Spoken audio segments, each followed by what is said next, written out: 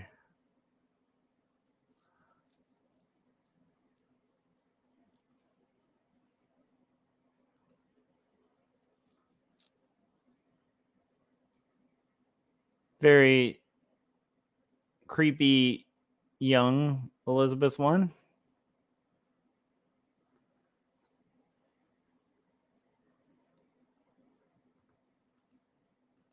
Browning's correspondence. This looks like a painting from when they were kids or something. I need to look at what this is. Let's see. Let's go to the Browning's correspondence. Elizabeth Barrett Browning. Aha. Let's go to likenesses. This is all Brownings. I need Elizabeth.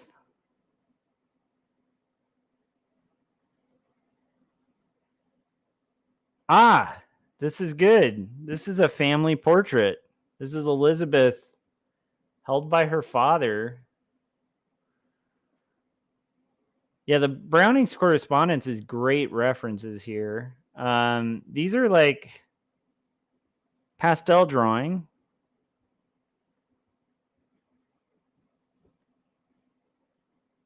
I mean, you know what's funny is like a lot of people, you know, again, like it's always depicted as she's holding a scroll. That's with some siblings.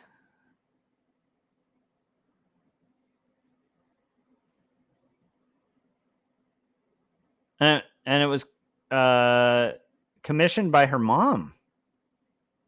Interesting.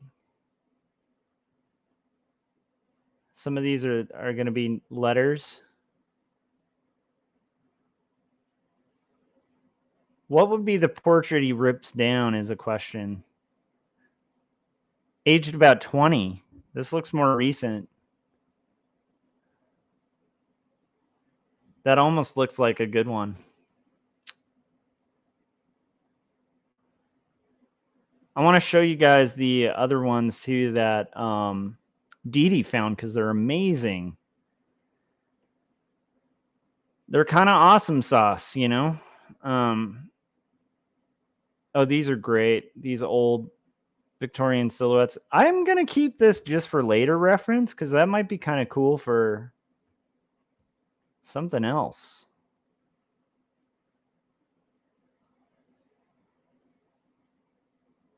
This is her at 47. That's closer to like when she's with Robert. That's going to be good. But again, like we've found these before.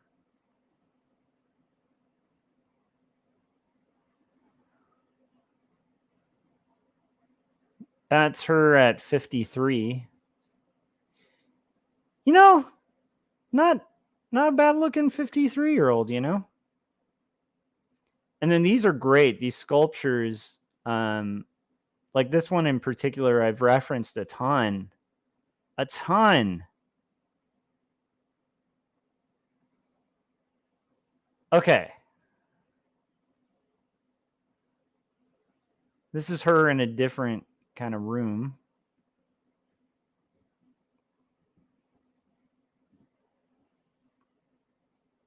This is in Florence. But that might be good. Makes you appreciate really good painters when you see this stuff. Okay, back to likenesses. So that's Elizabeth stuff. I think we found the Elizabeth portrait.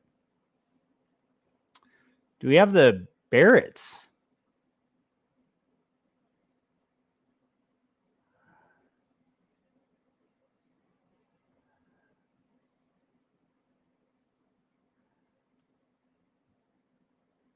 Barrett likenesses.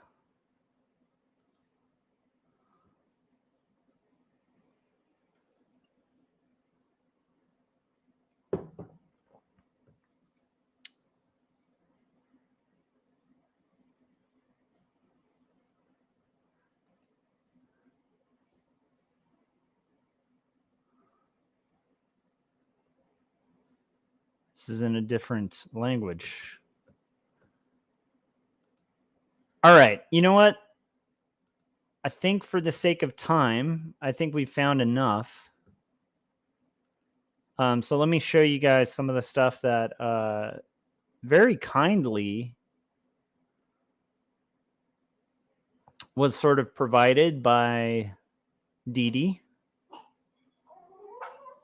who stated, "I really love research." That's pretty rad.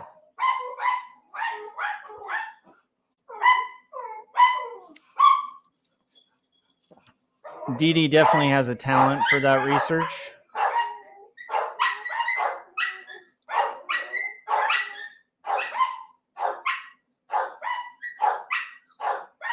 These are ones we found recently. These are the dogs just freaking out, guys. It's going to be a pastel.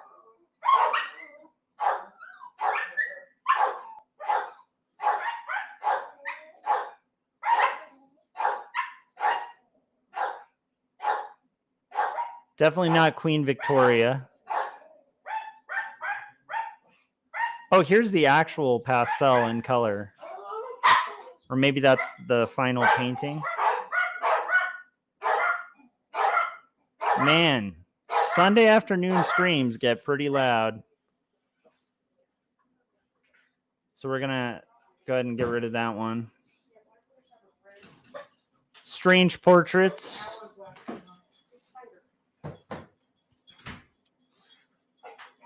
We have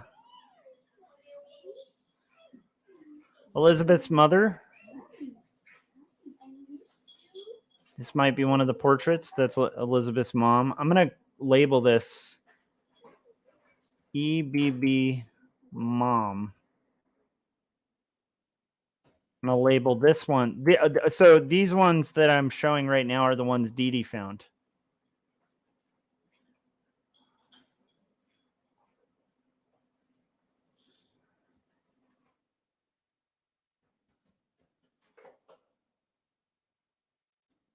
Very awesome. This one's actually of Edward Moulton. And then we're going to have... Did we already get the creepy... Which one's this? This is EBB Young. That's going to be one of them. I think this is going to be the mom. Let's see. I feel like I'm missing one because... Henrietta. I think this is her mom.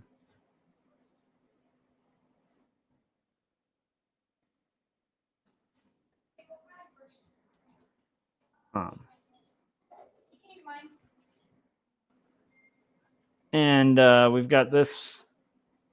Oh, this is maybe like a sister, or I'm sorry.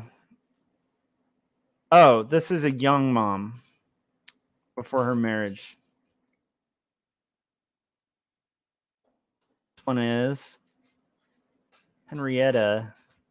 Wait, who's Henrietta? Is this the mother?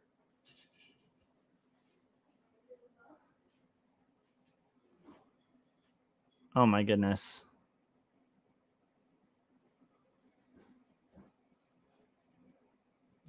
Regardless, we've got a few. Oh.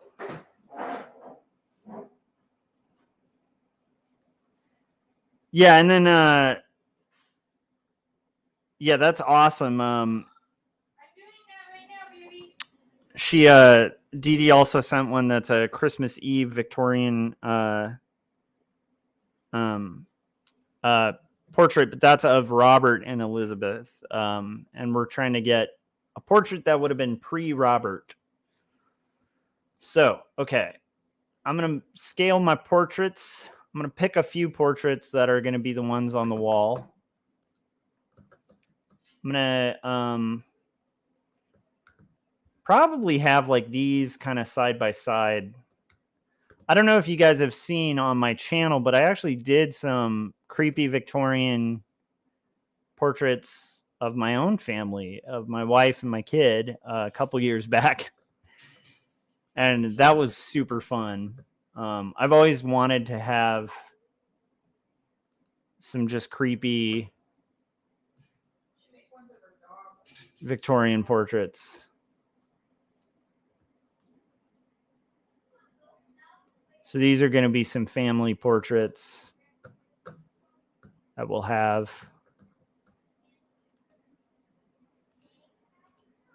I've always wanted to, yeah, my wife just said you should make ones of the dog. I totally agree. I've always wanted to have CK and Bernie.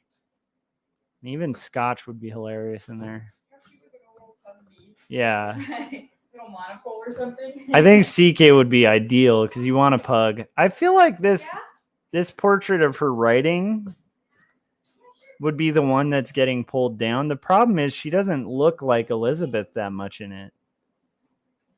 So that might be one I need to ask my sister about off stream. But for now, let's just do that. And then if they change it and had a different portrait in mind, I'm thinking this is going to be the one that's ripped down.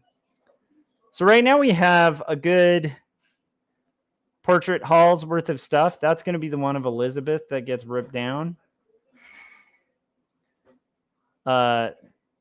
This is a sketch of the dad, so we don't need that. But I will say I should have EBB father ref on here. And then this is the hallway reference. And then this is going to be EBB kid creepy. I'm just calling that creepy because it is creepy. It's weird that they pose the kid with a dog. I don't know. There's just something creepy about Victorian era stuff. And then there's the one that her mom commissioned. So we have a good 1, 2, 3, 4, 5, 6, 7 portraits. That'll be enough to fill the hallway. Anything beyond that, I can kind of invent, but at least we're getting some historical precedent. This will be EBB siblings portrait. Okay, so that's going to be one of them too.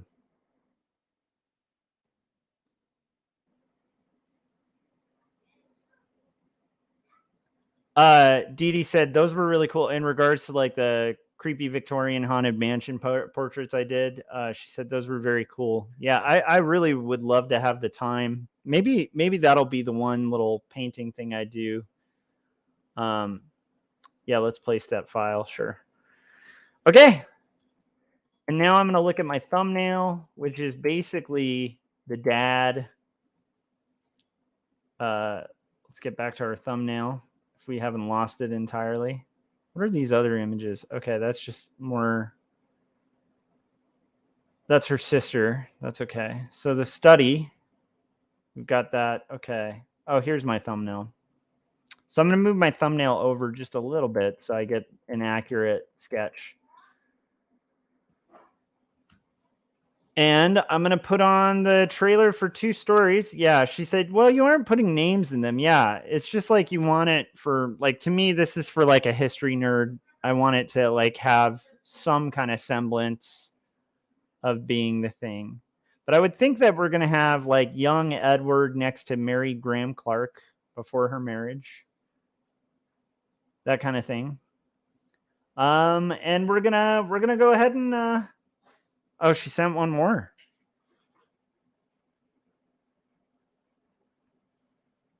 Oh my gosh.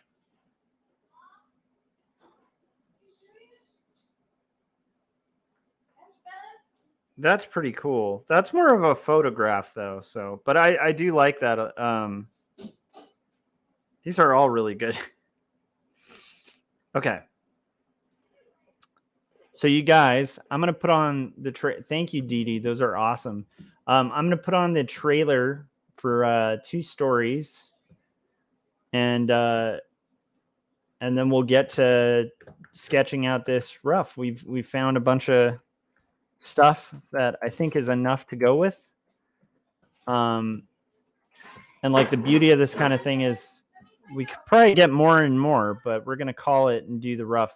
But I'm going to do this quick story for 2 stories, which this is the Christmas trailer. We're going to throw that on there. Oh,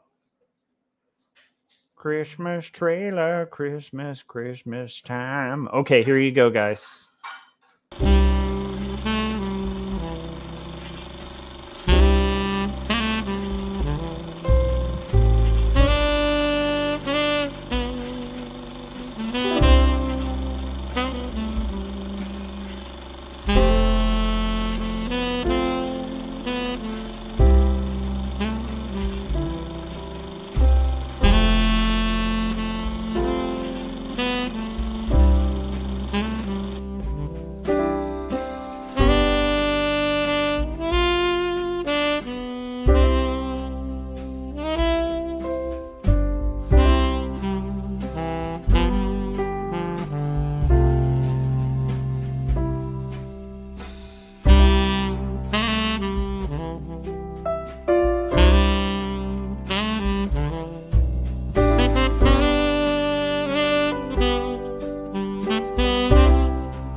All right, so here we go. And we're going to basically, what we wanted was, it's Arabelle. That image that I have at the bottom right is Arabelle. So we're going to do her back. She's holding she's going to be in the foreground, sort of concerned. And she's heading concerned. And she has like a weird little thing like on the back of her head. She's going to be looking a little concerned, so I want it to be, yeah, my mom's a little concerned is what my sister-in-law just said. You got to love the your mom jokes. All right, so she's going to be looking a little startled.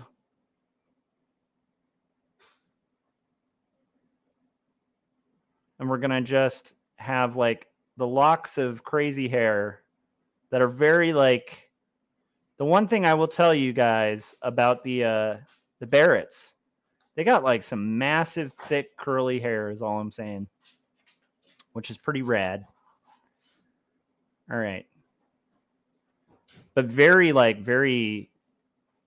obviously they had some naturally, either that or like it was just, maybe it was in fashion, but I don't think people were fashionably curling their hair back then. I don't know. Maybe they were, because this is the Victorian era. So now that I think about it, like in France, you know, you have people really curling hair. So who knows?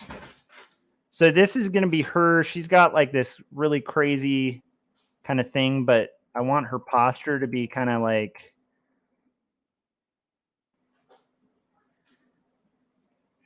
again, my rough right there is what I'm referencing here. This is going to be like a very big, she's got like a very,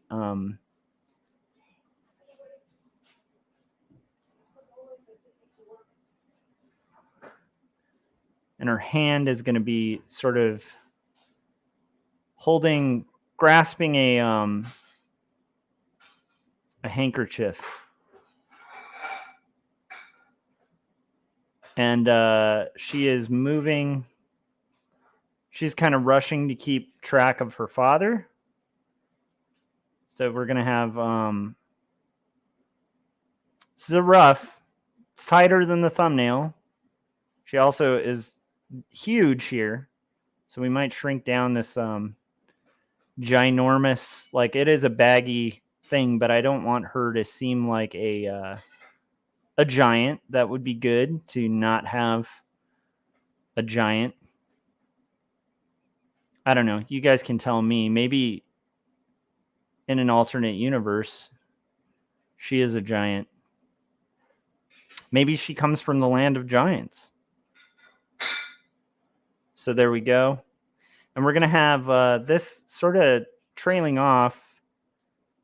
Definitely going to have this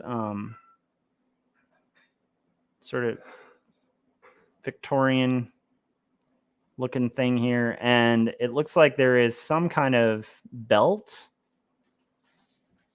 This is definitely like a shawl of some sort.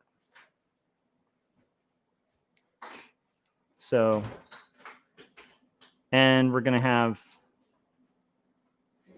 that's moving.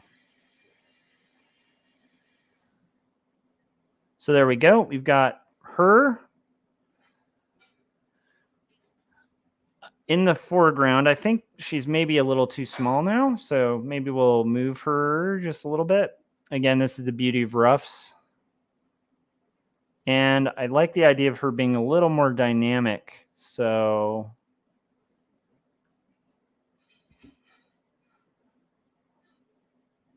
I'm going to kind of skew it just a little bit so there's more movement there.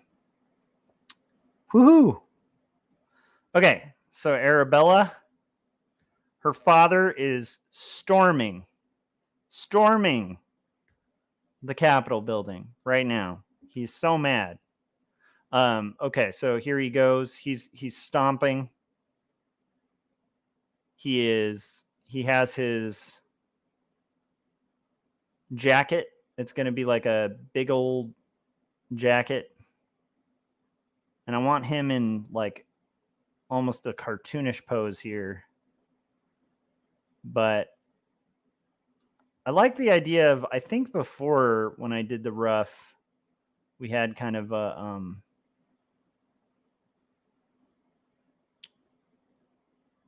yeah. He is mad.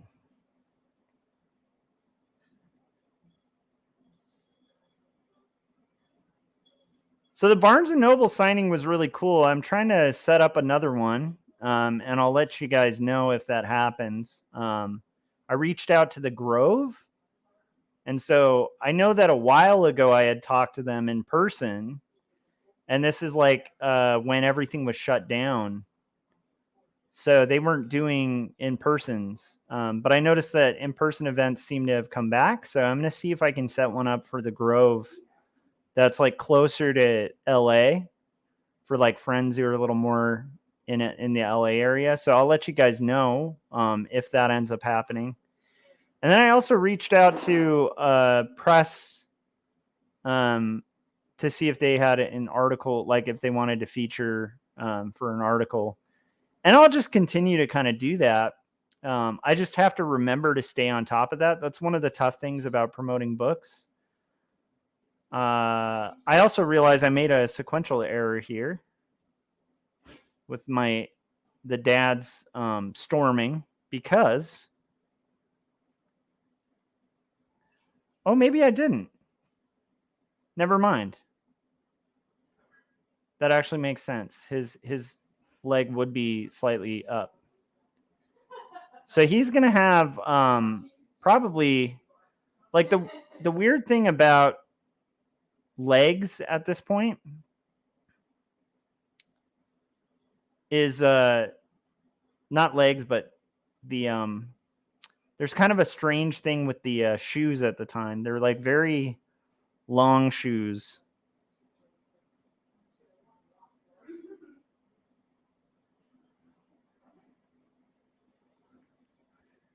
But yeah, so the weird thing about promoting books when you're working on a book, that's a different book, which I guess this is the life of authors, you know, but it's like just remembering to stay on top of those like press releases and also stay on top of your game for like the next book. It's a really interesting balance to kind of try to find. But like the nice thing is you do an event like that and it's super fun and it kind of makes you think, I need to have that happen again. Like it was a good experience. So like if anybody out there is like putting out a book and needs advice when it comes to like promotion, it's just like, hey, keep at it. Like set up some signings, set up some in-stores. You know, the first few might suck. Like, you know, if no one shows up, that's okay. Just kind of set up the next one. And the next thing you know, like you'll be having like some mild success with it, you know. But the nice thing is the second you have like even a mild success, it's very addictive to experience. Like I've even heard of this from a ton of cartoonists, that there tends to be an after convention depression. I've heard this from publishers too, that there's like an after convention depression kind of that kicks in a little bit. And I think it's mainly because you're kind of like, you're working on these books for so long and almost like in a dark room where like no one is hearing about it and it's kind of all in your head. And then you finally go to a convention and it's like you're surrounded by people who are like stopping by and showing interest in your work. And, you know, suddenly it's like a reality. You're like, oh, cool. I'm, you know, getting this book to readers. And then you have to go back to the abstract promotion where even if you are getting readers, you know, it's very much in the abstract. Like you're not meeting your readers. You're not, you know, so it's back to like kind of like the weird abstract world of the internet. And so, you know, that can be a like weird adjustment to kind of go through. So I think it's both exhilarating and also there's a little bit of an aftermath. But the nice thing is it's also very addictive. And so, like I said, you know, for cartoonists that are struggling to have, I really like this clock. I want to have this clock in this image too. But I want to highlight, like, I want to make sure I'm not just highlighting like a clock, you know. It's going to be roughed in. I need to loosen up. I say this, you guys will notice that I will say this when I'm not going to have that though. I'm going to have some family portraits here. So this one, let's see the sequence here. Got it. Okay. So this one will probably be one of the family ones. I'm going to do the one of the three. And by the way, the portrait research was more for the final, because right now it's like I'm really going to just loosely block them in. You know, so there's one portrait that's going to be on the wall.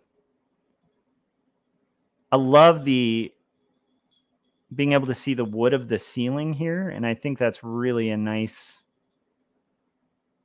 thing. So we're going to kind of block that in where you can see the wood. It's very cool.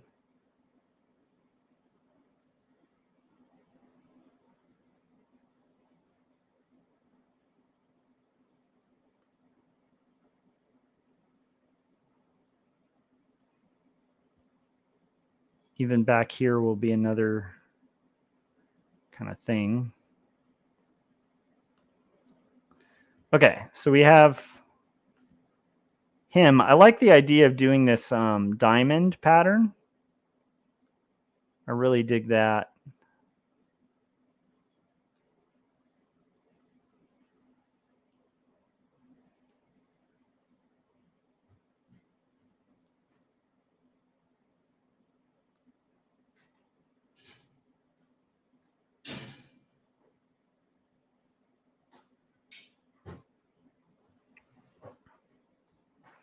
And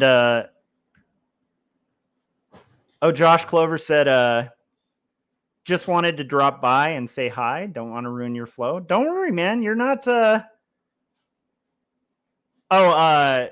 Dee Dee said, show the YouTube video I sent you, Josh, later. It's 30 seconds long. That sounds hilarious. Okay, I will, Dee Dee. That's awesome. She sent a video of our future.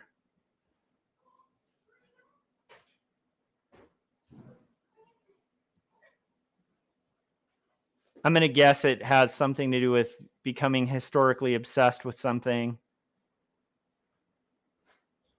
Yeah, I got to say, as a warning, to anyone. So this one's going to be the portrait that he's going to rip down.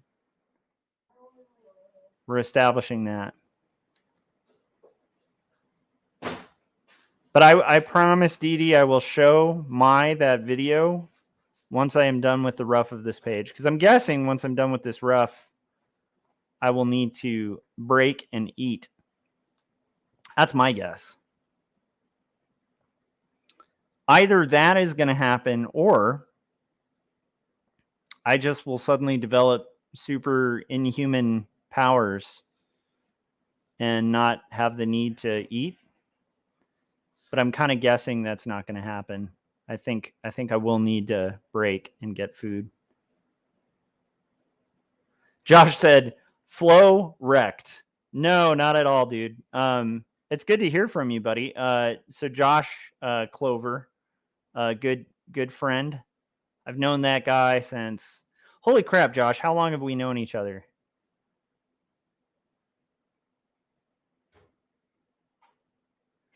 So this is going to be the picture of, I think I'm going to put Mary Graham Clark, like the mom, here. Because I also kind of want to reiterate like the creepiness of Mr. Barrett. He's just kind of a creepy, controlling dude. And so I think like, how much creepier can you make it? Have like the picture of his wife right next to the picture of his daughter, and like they'll be in almost like similar clothes.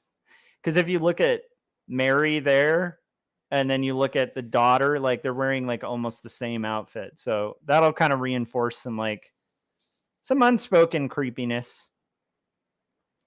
Also, they're Victorian portraits, so just naturally Victorian portraits, the great thing about them, one of the reasons I like them so much, is they just kind of look creepy. Like, and I really am looking forward to the day that when Benji's older, you know, he's in college, meets a girl that he likes or something, brings her over, and we have the family portraits. And I think Maya and I will have to go out of our way to like put on really weird Victorian outfits when they visit. Like maybe we'll just dress in like really elegant clothes and just like light the whole house with like candlelight and just be like, welcome to our estate. Welcome to our estate. We hear you have interest in courtship of our son. I'll talk like that too.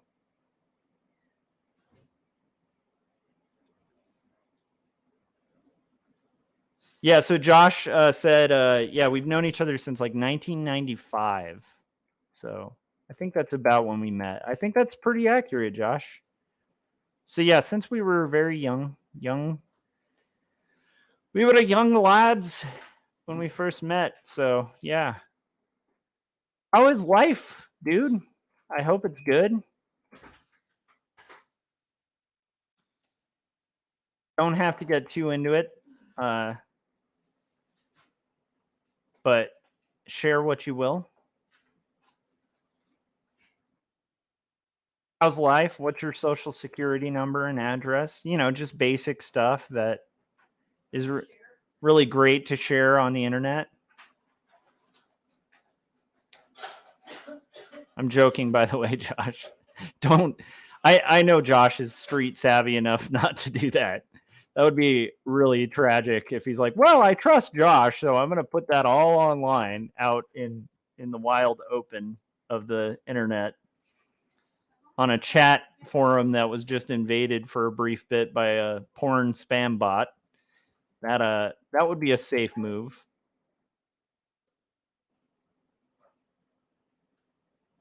Yeah, Josh was pointing out, like, yeah, to do, you know, imagine getting the portraits back then. I mean, part of why they're slightly creepy is just, yeah, like, that's a good point, Josh. Like, they had to hold those poses.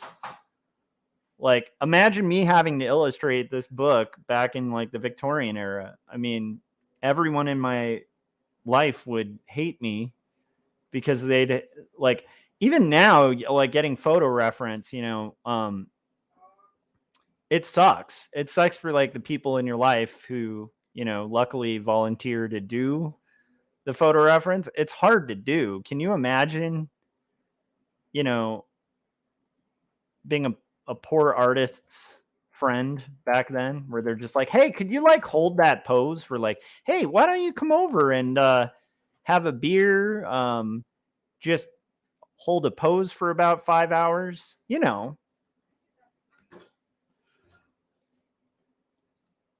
And I mean, I think artists get it. And like, I think have always kind of understood that. Like people who support artists get that too. And I think there is something flattering about like being a model for, you know, I don't know, like, I could see like there being benefits, but my point is, being a friend of an artist back in the Victorian era.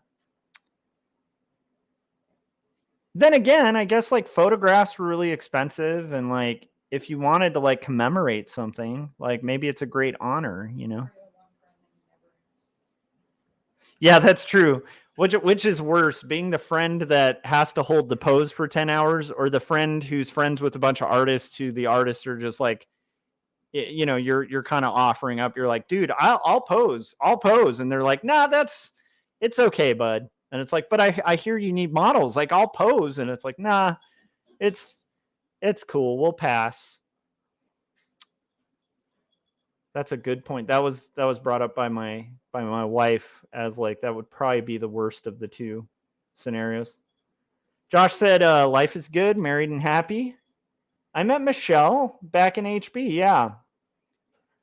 And I have seen on social media the wedding stuff, which by the way, Josh, I just got to give you credit. That was one of the classiest, like just classy wedding. Like you guys had a really good like dress thing going on. It was a good, it just, I remember there was like, it, maybe I'm wrong, but I feel like there was like a brown theme and it was like very just classy, like artsy. Anyhow, early daguerreotype images required an exposure of around 20 minutes. Yep. So not for hours, but still stand there for 20 minutes without moving. And daguerreotype was the word I was trying to remember because that's kind of a bit of the look I'm going for, because there was like a trend at the time to have toned daguerreotype. And so they would have like, you know, yeah. So anyhow, that's kind of cool. And then Josh said, I'm a big fan of the way our wedding looked. Yes, brown themed. Yeah, it was brown themed and then classy. Like it was very like suit. It was very much like suits and coolness. Not, I don't know. It didn't strike me as like the kind of classic, like getting a ridiculous tux kind of wedding. It seemed more like, let's just wear some really cool, classy clothes. Anyhow, just saying, Josh, well done. Well done, sir. Okay. So I got to get to this next thing. So let's look at the thumbnail. I think the father. Okay. Aha.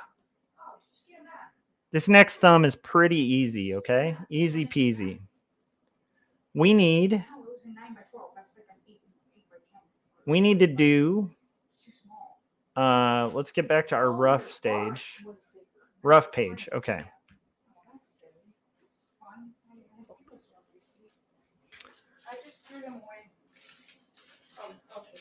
Okay, so I'm going to do. Josh said, thanks. You're welcome. You know what? Thank you. Thank you for having class, sir, in your wedding.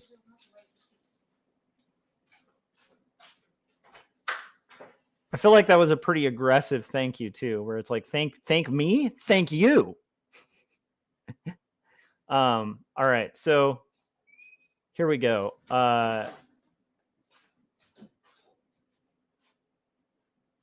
in a goofy mood. I think it's the presence, Josh. It's your presence that makes me want to be a goofball. There's something about people you've known for a really long time that you kind of can be yourself around. And it's, I don't know, they bring out the silliest. I don't know if you've experienced that, Josh, but Yeah, Josh said class is something that can't be taught. I agree. Class does not come from a classroom, right? Wah, wah, wah. Yeah. My sister who lives with us just literally made that sound. She was like, wah, wah, wah, from the other room. You guys, I make such classy jokes that I get a wah, wah, wah from my relatives in the other room. That is how good I am at humor. It's unbelievable. His arms aren't supposed to be on his sides. I was just about to draw his arms on his side. These old Victorian like outfits are really weird. The thing that I feel bad about when I see this is like, how did anyone walk around without just like passing out?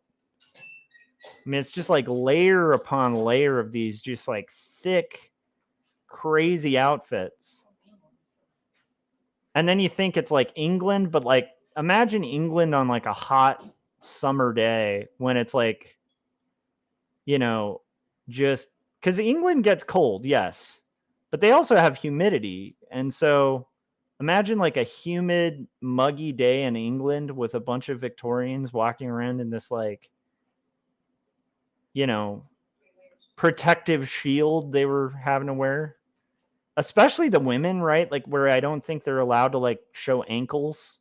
You know, it's like this just extremely oppressive clothing. And just imagine it for a minute, guys. Okay, so here we go. Oh, Josh was saying which sister? May, my sister. She's living with us and rocking. Twins, dude. They are twins.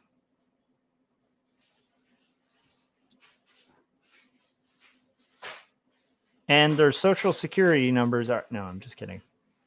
Dude, what's my birthday, Josh? I'm not saying your birthday on YouTube. I'm not going to dox my own wife.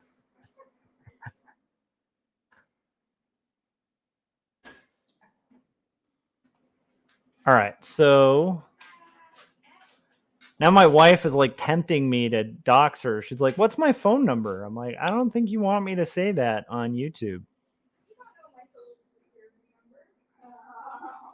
Are you? All right, I know yours.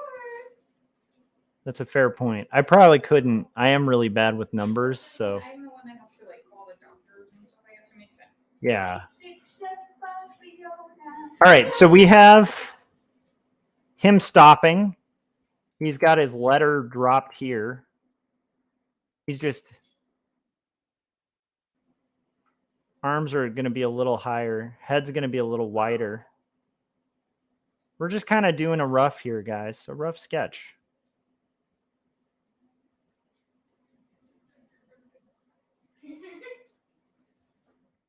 Oh, Josh was saying, I knew you were illustrating something for one of your sisters. Yeah, this is the thing. This is for Lavender. Lavender and I got a book deal for this book about the Brownings. It's a book about the Brownings, eh? So, yeah, anyhow, that's what I'm working on. And this is going to be that portrait up top right. It's going to be kind of hanging a little high.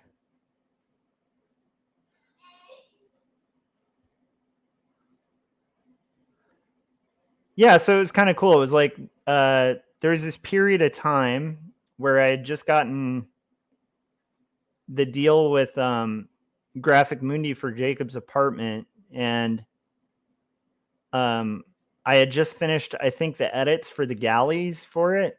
And so there was like this brief 2-second period where I was caught up on all work and I wasn't able to like make progress on 2 Stories Book 2.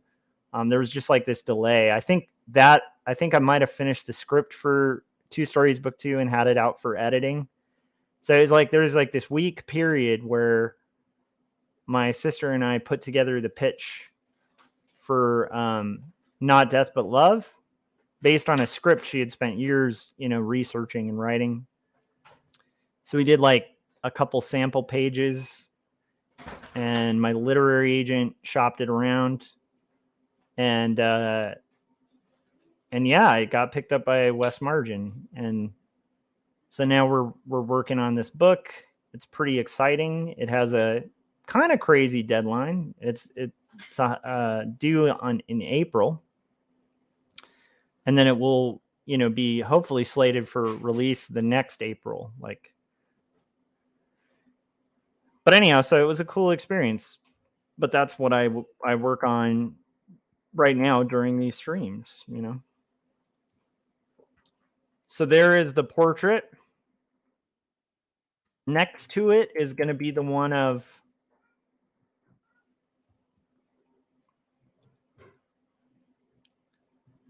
his wife, because I want this to be creepy. Because again, it's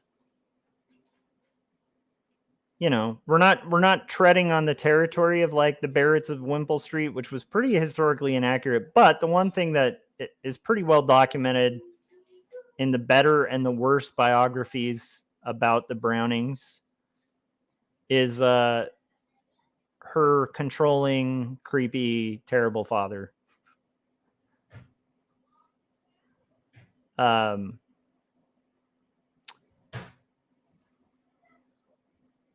And we want to, treat him with a little like sensitivity. Like there is a part in the book. The one thing I like about Lavender's writing is she doesn't like treat him as if he's like a cartoon villain. Like he's got, she does highlight the fact that the father is trying to take care of his daughter who's very sick. Now, as to whether he's doing that for like his own, kind of narcissistic reasons is left up to guessing, but it's not as like cartoonishly villainous as some previous work has like depicted him.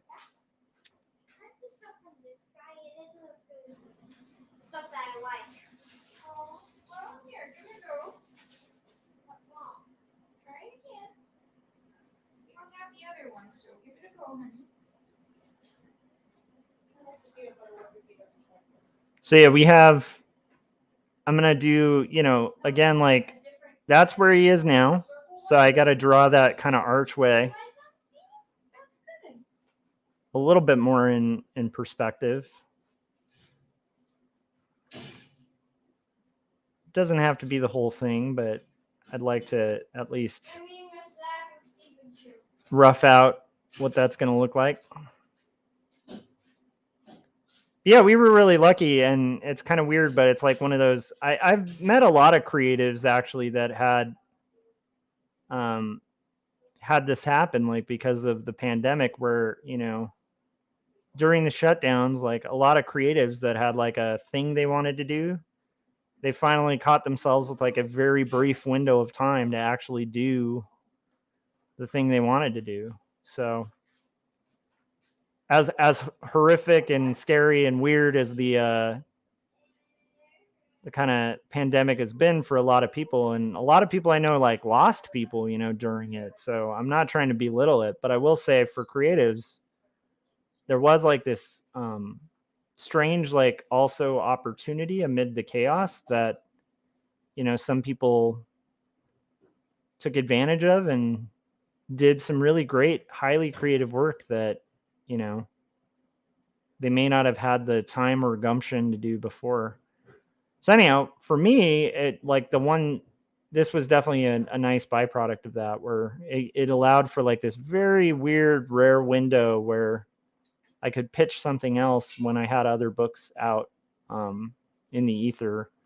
And to me, that's a really fun thing, because I think in theory, it's like, it's going to look really cool to have like, a book out every 2 years or whatever.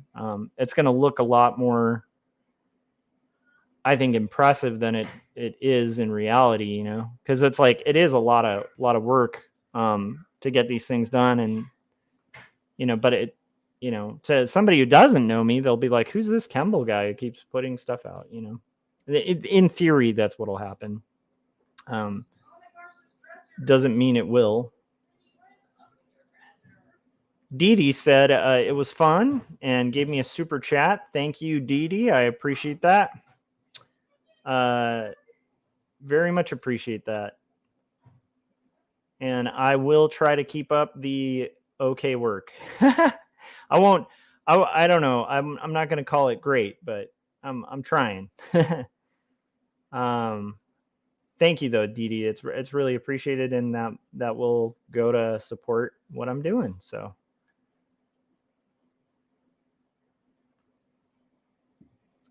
Always appreciate super chat here or there. So, okay, we got Arabella going here. And I think we're going to just do a real quick pass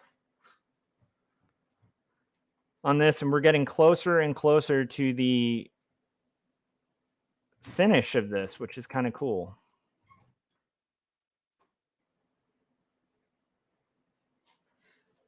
And when I say finish, I mean like finish line, not, somebody from Finland. So I know, guys, I'm here all night.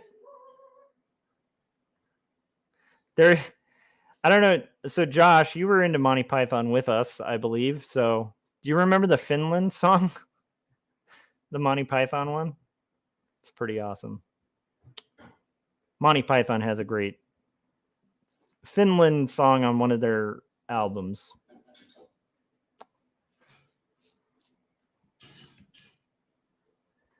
Josh said, what's this super chat thing? So when you're doing live streams, you can get super chats, which basically allows somebody to kick in cash during a stream. When they post a chat, they can opt to post a super chat, and it sends me money, which is awesome. So it's a nice way to like support people. Sometimes it can be a funny thing, like where I usually promise on every stream that if somebody says something that's not derogatory to entire groups of people, with the exception of me, like if the thing's making fun of me and it's not belittling entire groups of people, I'll read it out loud if it's super chatted. And a super chat is a guaranteed read chat, but it's also just a way to like contribute and support a channel. And then we gamify it sometimes. So like we did a super chat kind of thing a couple days ago where I was talking about karaoke and karaoke tracks, and that kind of came up. And then just as a joke, I was like, hey, I'll sing whatever, these karaoke songs. Because one of my listeners was who's actually the mod of the channel. He was typing like joke lines of Part of Your World that tied into our whole like Artcasters community and stuff. And so I was like, I'll read these, but I'm not going to sing them unless I get super chats, kind of as a joke. Because I mean, I have no shame. I'll sing stuff just for fun. But then like people started super chatting, and then I was like I had put myself in a position where I had to sing the goofy things. So yeah, that's roughly what a super chat is. I hope that answered your question, Josh. And then there's channels that do a really good job of like kind of, channels that are way bigger than mine can really monetize a lot with super chats. But Dee Dee is like a very big contributor to the channel, and so, which I appreciate because it does, $10 here and there like really does help incentivize doing this art, and I will take it. Josh said, question answered. Awesome. All right, you guys, we're at the 2-hour mark. We have finished that thumbnail. We have about 3 panels left to rough. So what I'm going to do is disappear for a few seconds, and we will get back to this. And I have to kind of move some of these figures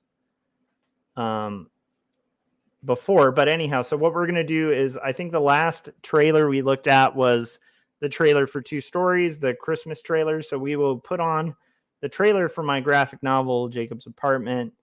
And it says coming this May, but obviously there was shipping delays, so it came out in June, and then obviously we're in July, so this came out last month.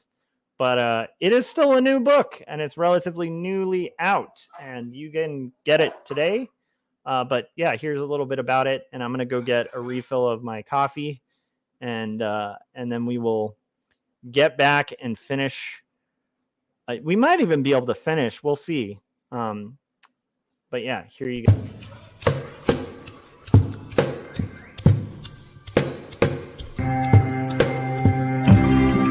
Speak clearly, it seems that only in dreams can we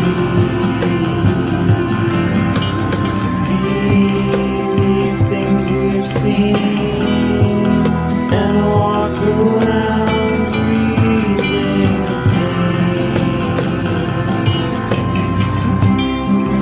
I don't know the part to play in this heart of mine.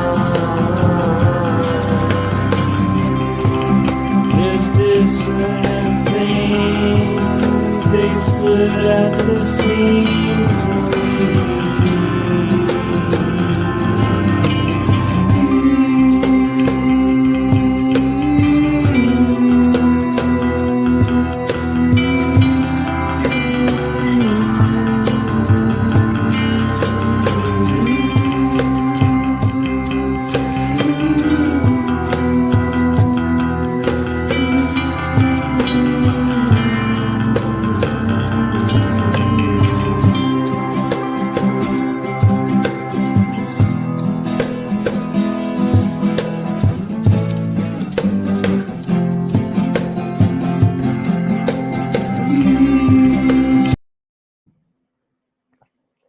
So we're back, and we're going to rock this page. We're going to finish the roughs for this page.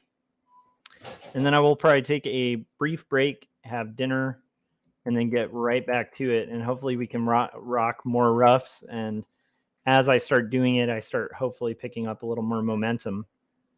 But again, I'm doing relatively tight roughs, and there's a reason for that. Because the tight roughs basically help me, like they're rough, they're still loose, but like they're more detailed than they need to be. And first off, they help me get approval from my publisher, and so that there's not a ton of revisions at the final stage, which is huge with a looming deadline like the one I'm dealing with, where we just can't afford to like do multiple iterations of final pages. And so it's a way for them to kind of review a little bit of like, at least it helps them visualize. But then it also serves a couple functions too there, where for me, it helps a lot when it comes to the final, because I have just way less guesswork, and I've already compiled and found like most of the photo references that I'm going to need.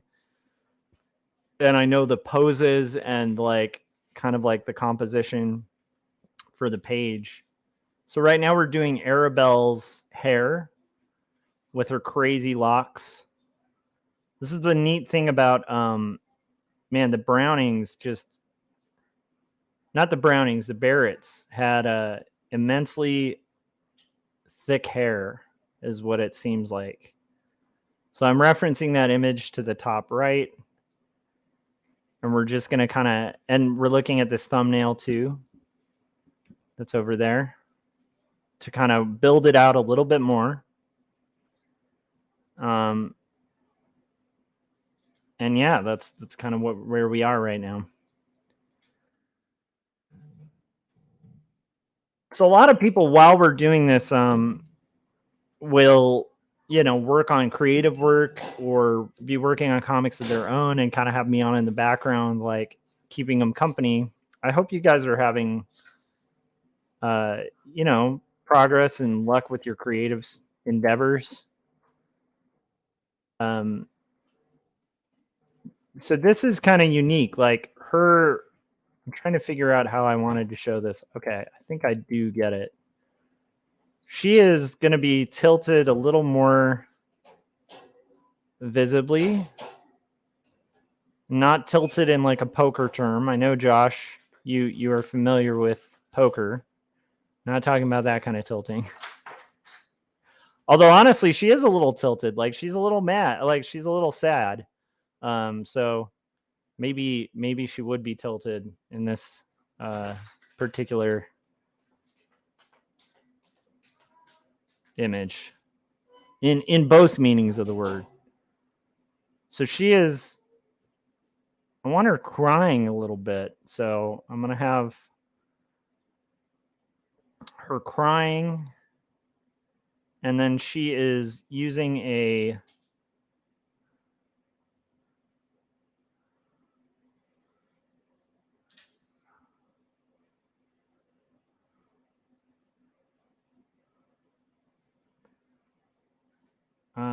now I am blanking out on what the word for that is. That's so sad.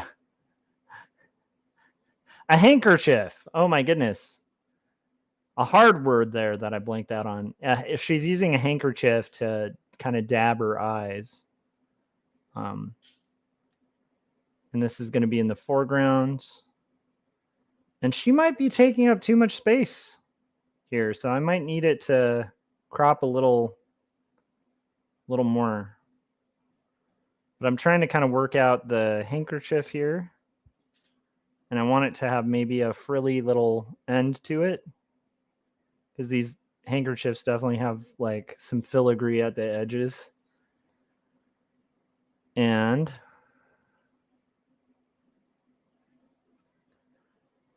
so Josh, are you guys, I mean, I definitely don't want to dox you guys or anything, but are you guys still in California, or are you I know that, you know, I think Jason's in Washington now, and like, you know, anyhow, I just was curious where you guys are at now, but without getting into like specific, you don't have to say like the city or anything, but the state might be good.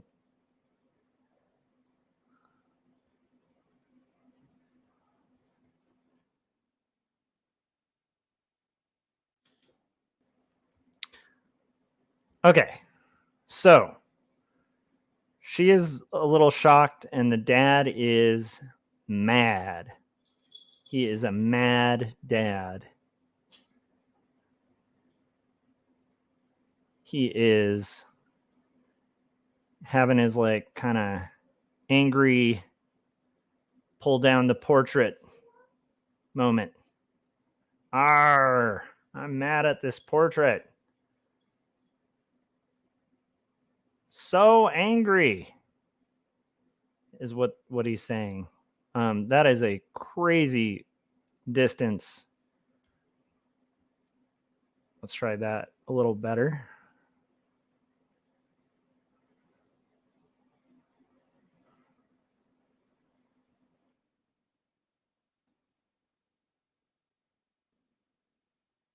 I want him kind of leaning towards it, but like in almost like a horror movie kind of ape-ish way. Okay, there we go. And then we're going to have the portrait. I do want to probably reduce down even more.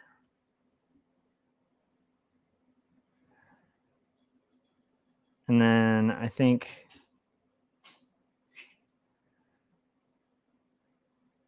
we're going to kind of have that happen. Some more of this. And maybe his arm's a little wider here. And I like him being kind of getting, okay, so he is tear this portrait down.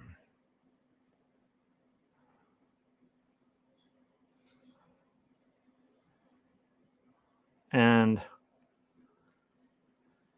Jim said, Josh Kemble is my favorite Canadian cartoon artist. And he said, well, Joe Alleman is pretty good. I think my Canadian name is Joshua Kemble. Just, I wanted to correct you on that, Jim. In Canada, I'm known as. In the U.S., in the stateside, I'm known as Kemble, but Canada Kremble.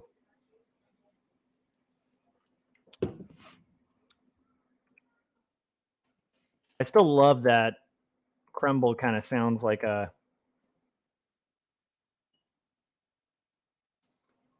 Kremble sounds like a guy who'd be standing right next to this dad, like ripping down the portrait of his daughter.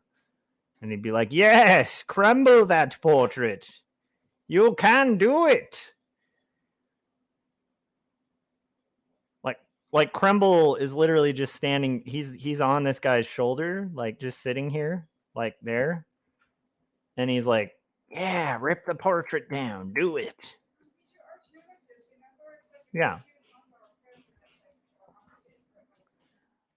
Like Kremble would be like, so like Kemble is the cartoonist that's doing like indie comics and slice of life stuff.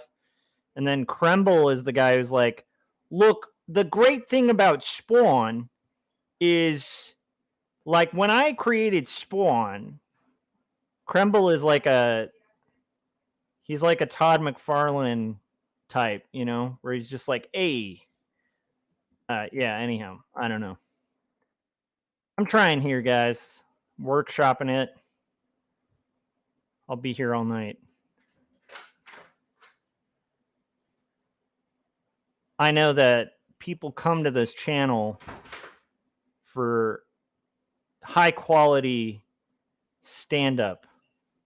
That is why people are here. It has nothing to do with me doing art. It's just the sheer performance and humor.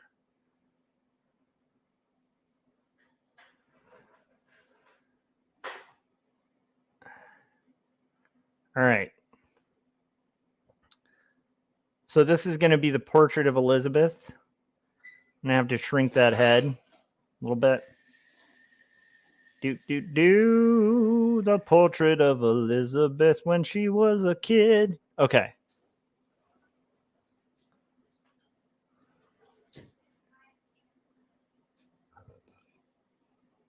Two.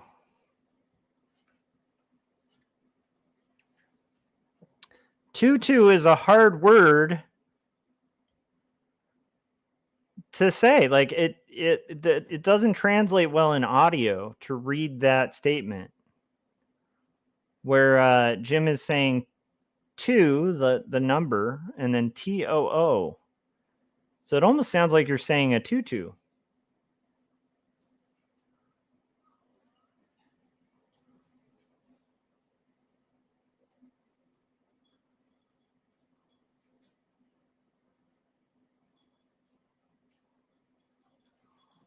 All right, so we've got the portrait getting grabbed. It's grabbed by a very angry looking dude. We know it's going to be about here that he's reaching up. So maybe it's here. And then we're going to just add some shading.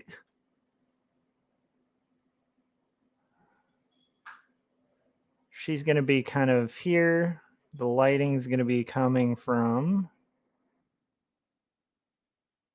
the direction of the father a little bit.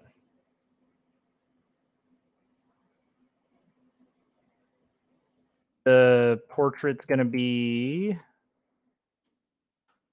lit from kind of the top right. He has a very dark jacket.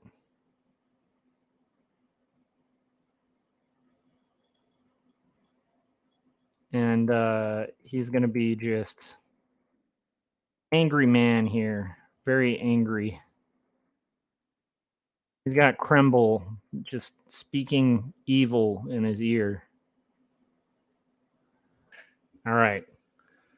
There we go. Whew, we're getting there, guys. We are getting there. We are going to rock and roll this thing. Okay. So now I have to kind of shift some stuff around. So let's see what the last part of this is. It's going to be we have him stopping in front of a portrait of Elizabeth. The next one is he yanks the picture from the wall, and then Arabelle buries her face in her handkerchief.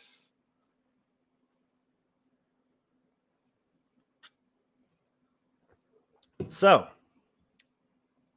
now I can move this. Let's see if we can get this going.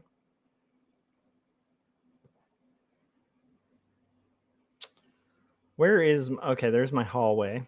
That's good. So I'm going to move the hallway over here. Move that thumbnail a little higher so it's out of the way. Maybe we'll move it over here because I like the idea of seeing the thumbnail a little bit. Let's go back to that hallway. Scoot that over. Back to my thumbnail. Scoot that over. Okay. So now we've got a very dynamic kind of action shot. And it's going to be Mr. Barrett just very angrily, "Arr." He's got crazy chops too, so I want to highlight those when I can, because you got to respect the chops. Like, he may not be the greatest guy, but those are some pretty magnificent mutton chops on that man. That's all I'm saying. All right, so he is going to be just slamming it down. So he's...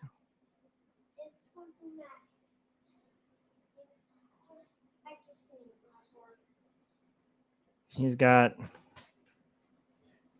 this going on. He's a little overweight too, so I need to really highlight that a little bit. Don't want him looking super thin. We're going to have him just cracking the portrait down.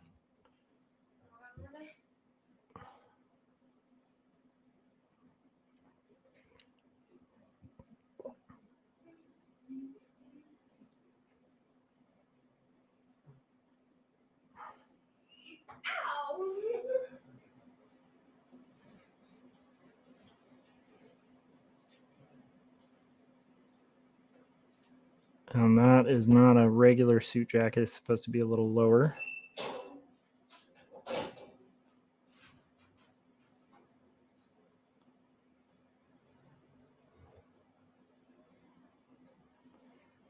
So we're just trying to get the movement here of him kind of doing his business here. And here it's going to be...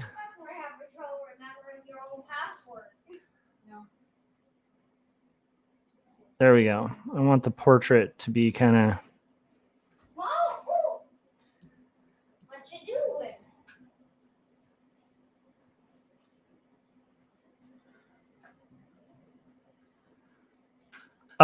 Jim said, what are your top 3 bookstores you would like to do signings at? I really wanted to do one at... I'd like to do one at the Last Bookstore in LA. Like, I'm gonna... I mean, there's a bunch of bookstores throughout the country I'd like to do, but Last Bookstore would be cool. Now I'm blanking out on the one that... Vroman's would be really cool.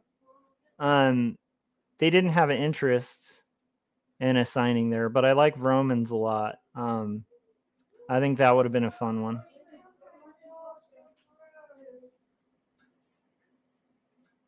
I mean, those are 2 that come to mind, you know.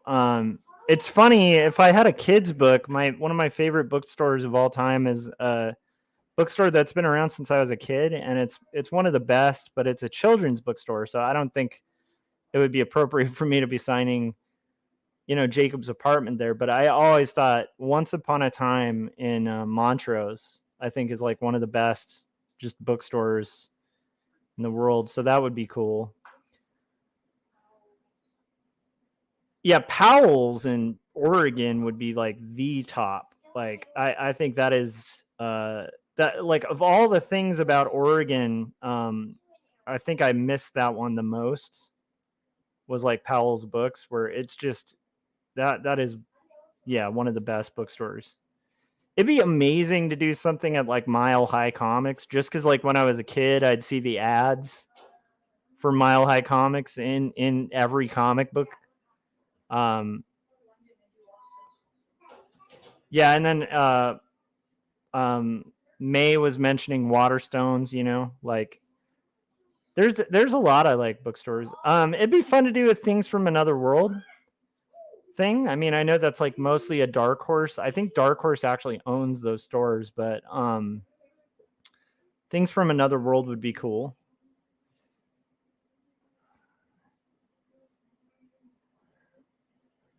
This is the painting is snapped.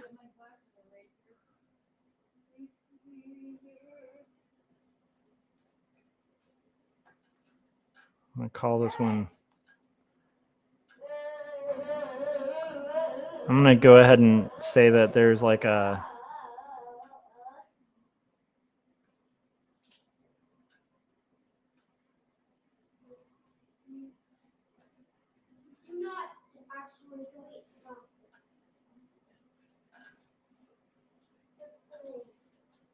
Yeah, I don't know if that answers your question, Jim. I think the ideal place, the place I would have loved to do a signing, doesn't exist anymore. There's two places that I would have killed to do a signing at. One would be Acres of Books, which was like one of the best bookstores in the planet, and that was in Long Beach, and I don't think that exists anymore. And then the one that doesn't exist that would have been like the dream, you know, is Meltdown. I mean, Meltdown's like, I think was the best comic shop in the world. And Meltdown would have been really fun, but just, yeah, that's not around anymore. Jim said no adult bookstore signings. Yeah, that's a good point. Do some adult bookstores. You know, I think that there were ads for like said adult bookstores, like from a bot earlier today, Jim. It's funny you mentioned that.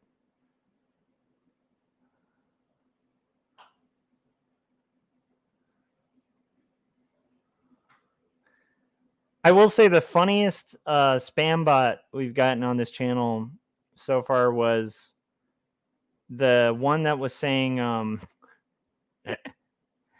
hang on, we're going to look at the portrait. There was a spam bot that was saying better than Tinder. And I was saying that should be like, Jim, that should be the tagline for your next movie.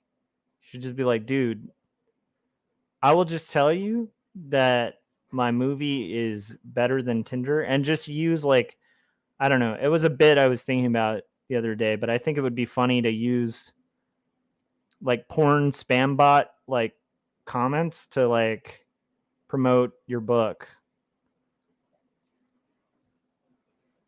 I don't know. It's a thought. All right, so we've got that. We've got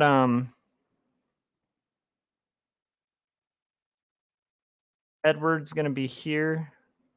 Look at all these portraits we didn't need.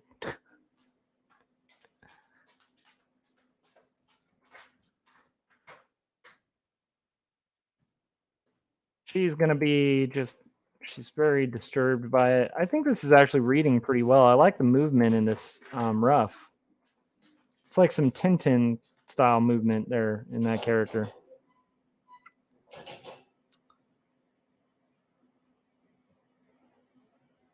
All right, and then we're gonna have our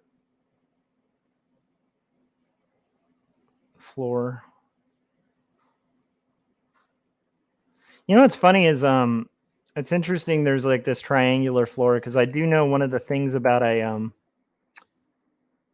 think that's one of the requirements in a power comic. Like I think a lot of power comics are judged by whether they have like a checkered tile floor. Well, can mark that off. on my quest to make power comics.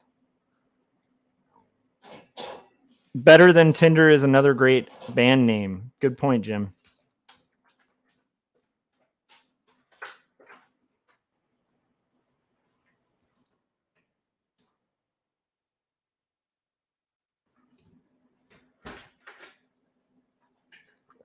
Yeah, Romans would have been my ideal, but like I said, I think they weren't super interested. They might be carrying Jacobs though. I just don't think they wanted me there. Probably because I'm not, like Neil Gaiman or something,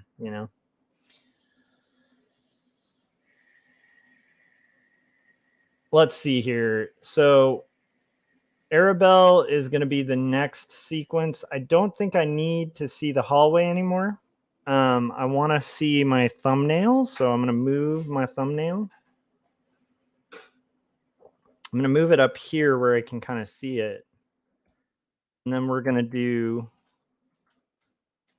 Arabelle is just downtrodden here. So thumbs will be out.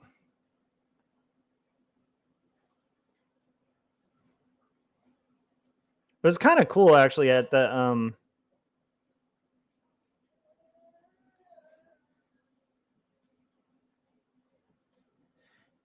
Barnes and Noble actually yesterday. There was a kid who was asking me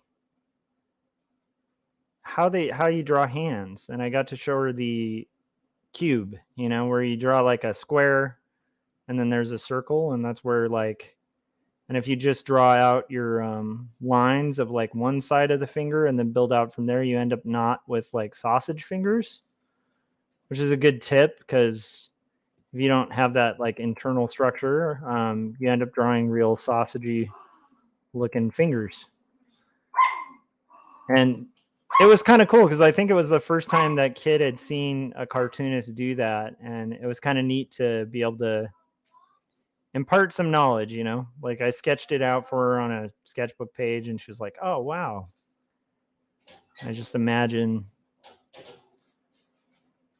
like a year from now when she's drawing hands better than I do, and that's really cool. Okay,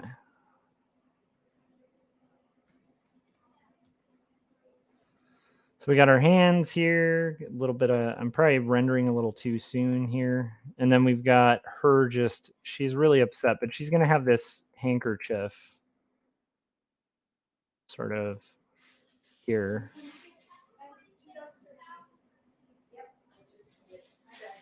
And again, we're going to do our kind of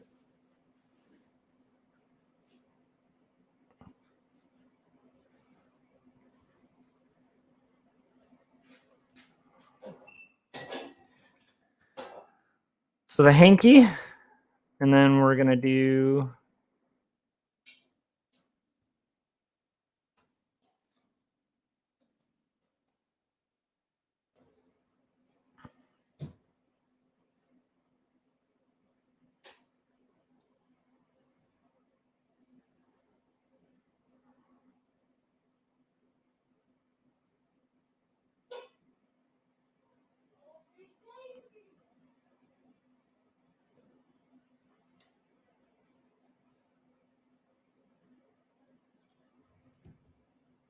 oh, and I forgot the one telltale thing that's going to help differentiate, because one concern I had was her hair is kind of similar to Elizabeth's, and it's like I don't want her getting confused with Elizabeth, So we're definitely going to do like highlight that kind of barrette type thing that's in the hair.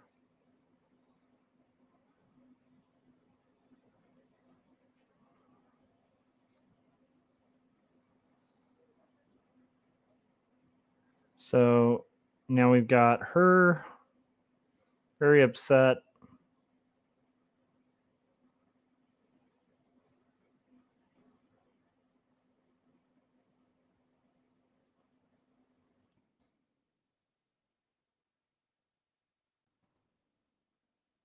And This is going to be maybe the background will just be a little bit of a gradient that gets a little darker as it goes down. All right, you guys, now I'm going to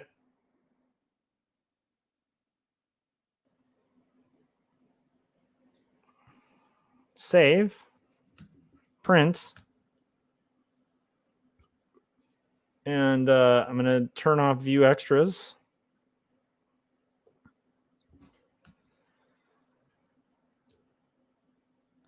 And I'm going to call it for this stream.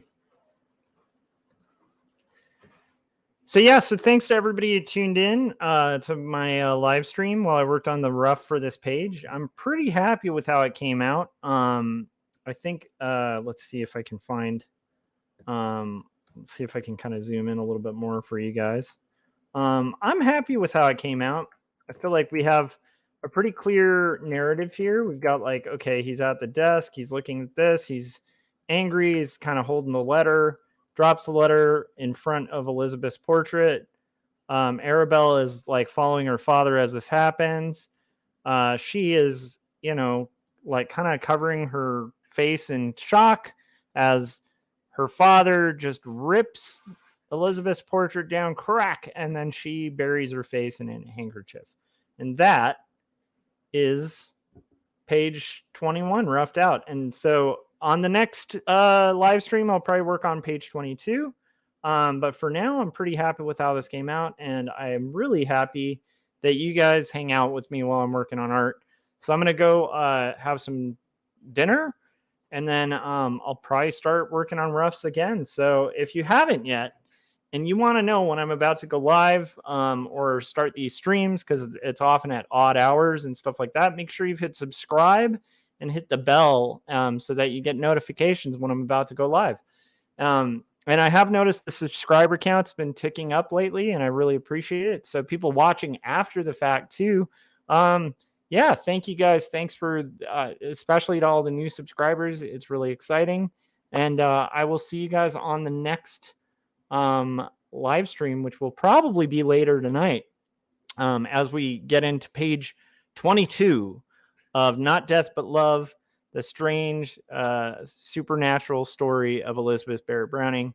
And if you haven't yet, make sure you've picked up Jacob's Apartment, my graphic novel that came out last week.